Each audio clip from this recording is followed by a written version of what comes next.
Thank you. Next speaker is Madame Thomas. 2 minutes. Merci Madame la Présidente, Monsieur le Commissaire, Monsieur le Président. Je voudrais tout d'abord remercier Monsieur Pirinski pour son excellent rapport, mais c'est à vous, Monsieur le Président Hoyer, que je souhaite m'adresser aujourd'hui.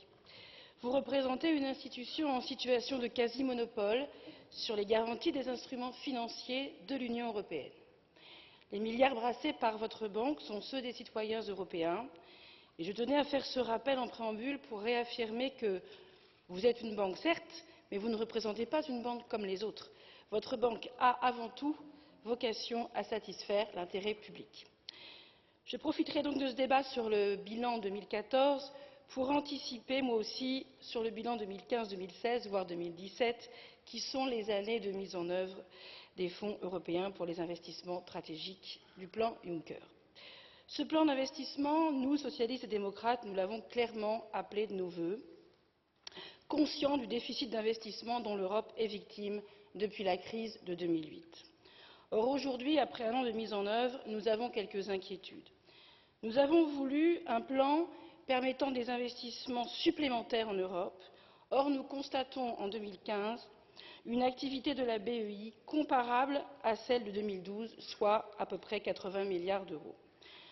Le sacrifice des 8 milliards d'euros du budget de l'Union a-t-il été utile? En d'autres termes, à la fin de cette année, l'année 2016, aurons-nous réduit et dans quelle proportion le déficit annuel d'investissement est actuellement évalué aux alentours de 300 milliards d'euros?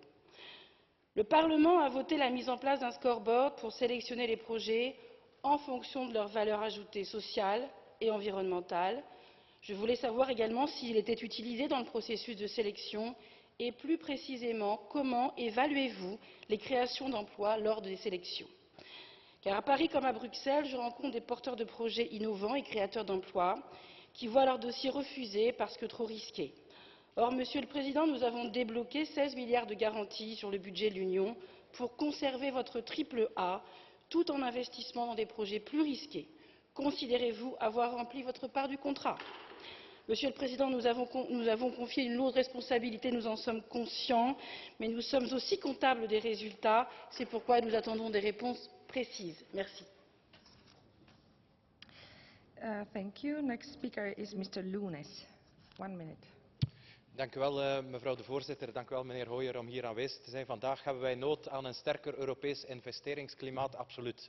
Moet de Europese investeringsbank daar een belangrijke rol in spelen? Ja, natuurlijk. Maar dan moeten wij ook die realiteit onder